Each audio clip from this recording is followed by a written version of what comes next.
One other thing about the cottage was the location, because it was not in the heart of the black community. So, and in fact, it was not in the heart of a community. There was a church across the street, a boarding house, you know, a high rise, but it wasn't a vibrant community. So you didn't have a lot of street traffic, you know, there just weren't a lot of people in that area.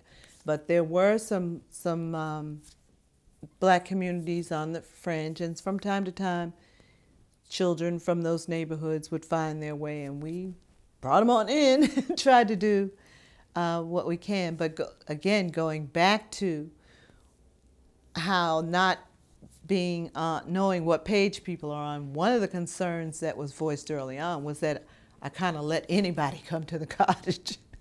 Yeah.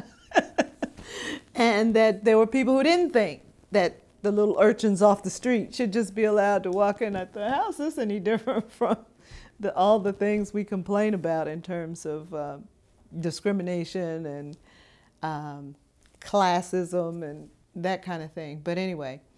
Those were African American. Those were African American complaints about what is this place, and then, of course, getting involved with another group that began to that got involved were what we call the activist people, and there was always the feeling that I was more